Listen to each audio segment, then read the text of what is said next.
નમસ્કાર દર્શક મિત્રો, જનરપન ન્યૂઝમાં આપનું સ્વાગત છે। હું છું આપણો મિત્ર કંચન પરમાર। આવો સાંભળીએ આજના મુખ્ય સમાચાર। વડોદરા સ્થાનિક સ્વરાજની ચૂંટણીનો મામલો। પૂર્વ મંત્રી રાજેન્દ્ર ત્રિવેદીએ સહપરિવાર કર્યું મતદાન। વોર્ડ નંબર 14ના બાજવાડા વિસ્તારમાં આવ્યા મતદાન કરવા। કોઈપણ પ્રકારની નેતાગીરી વગર લાઇનમાં ઊભા રહી મતદાન નંબરનો કર્યો ઇંતજાર। ગરમીના પગલે મતદારો ત્રાહિમામ। ખુદ રાજ્યના પૂર્વ મંત્રી રાજેન્દ્ર ત્રિવેદી આકરા તાપમાં શેકાયા। વહીવટીતંત્રને આડે હાથ લીધું। તંત્રએ લોકોને ગરમીથી રાહત મળે તેવા પગલાં લેવા જોઈતા હતા। મારા ચૂંટણી સમયે હું ખાસ તકેદારી રાખવાનો હતો। ઉમેદવારોને પણ આપી શીખ ગયું મતદારો તમારા માટે તડકામાં તપી રહ્યા છે તો જીત બાદ તમે પણ મતદારો માટે તડકામાં તપીને ખડે પગે રહેજો। મતદારો માટેના મતદાન બૂથો ઉપર ઓવરહેડ મંડપ નહીં બનાવાતા નાગરિકોને પૂર્વ મંત્રી થયા પરેશાન। ગરમીએ ભારે કરી। સિનિયર સિટીઝન પણ તંત્રની કામગીરીથી અકળાયા। પૂર્વ મંત્રી અને તેમનો પરિવાર 1 કલાક તાપમાં શેકાયા। આપ ઇલેક્શન જ્યારે પણ લડતા હતા ત્યારે ખાસ લોકોને તડકો ના પડે કે કોઈને મુશ્કેલ ના પડે એનું વિશેષ ધ્યાન રાખતા હતા। આજે આપણે જાતે જ અડધો કલાકથી તડકામાં ઉભા રહેવું પડે છે। કોઈ વ્યવસ્થા શું લાગે છે તમને? અમે અહીંયા મંડપ તે વખત કરાવતા આગ્રહ કરી, જેથી નાગરિકોને પહેલાથી ખબર છે, તો અહીં મંડપ કર્યો હોત તો સારી વાત હતી। ખેર, પણ લોકો પરસેવો પાડીને પણ પોતાના મતના દાનનો અધિકારનો ઉપયોગ કરી રહ્યા છે।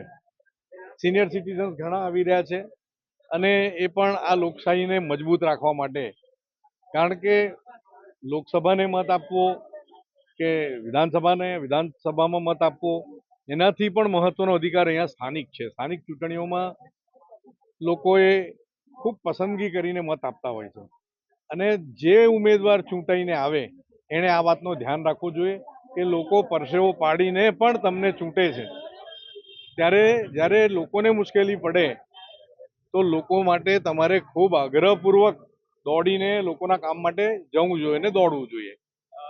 રાજુભાઈ, જો વાત કરીએ તો ચલો આપણે માન્ય કલેક્ટર કચેરીથી ભૂલ થઈ છે, પણ સ્થાનિક નેતાગીરીથી બી તો ભૂલ થઈ છે, કારણ કે એ લોકોને બી તો ખબર હતી, કારણ કે અહીંયા કોઈ પ્રકારની વ્યવસ્થા નથી, ન તો સિનિયર સિટીઝનોને લાવવા લઈ જવા માટે, કારણ કે બંને તરફથી રાજકીય પક્ષોની પણ એટલી જવાબદારી છે કે ભાઈ મતદારોને સાચવે। રાજકીય પક્ષો બી નિષ્ફળ ગયા એવું લાગે છે તમને?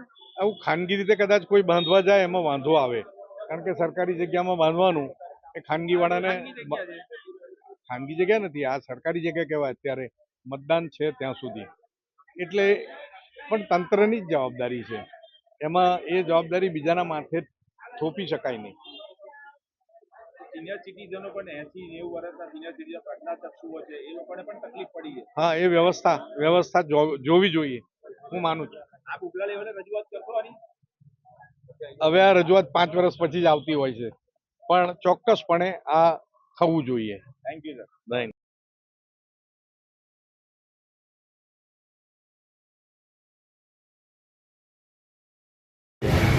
અંદર વોટિંગ કરવા જવા માટે તકલીફ પડી રહી છે। પબ્લિક બહુ છે, જગ્યા સાંકડી છે। વોટિંગ કર્યા પછી બહાર નીકળવા માટે તકલીફ પડી રહી છે। અંદર પંખો ચાલે છે પણ ગરમી લાગે છે। બહાર પડદો માર્યો નથી એટલે સિનિયર સિટીઝન બીમાર પડી શકે છે। કેટલો તડકો, કેટલી મુશ્કેલી પડી રહી તડકાને કારણે? બહુ જ મુશ્કેલી પડે। શું મુશ્કેલી પડે છે? ચક્કર આવ્યા મને। કેમ આવ્યા ચક્કર? કેવી રીતે? તડકાના હિસાબે। તો કોની નિષ્ફળતા છે આ? કોની નિષ્ફળતા છે? કોને ધ્યાન રાખવાનું હતું આ ઇલેક્શનવાળાએ ધ્યાન રાખવું જોઈએ। તમે એક સિનિયર સિટીઝન છો, ઉત્સાહ સાથે ક્યાંથી મત કરવા આવ્યા હતા તમે? હું આવ્યો બાયલીથી આવ્યો મત કરવા। શું વિચાર હતો માઇન્ડમાં તમારા? કે ભાઈ આપણે વોટિંગ કરીએ, સારું વોટિંગ થાય, સારી વ્યક્તિ આવે, એના માટે વોટિંગ કરવા માટે સ્પેશિયલ આવે છે। ગરમી બહુ છે। આ લોકોએ વ્યવસ્થા કરી નથી કરી? દુઃખ થાય છે? હા, દુઃખ થાય છે।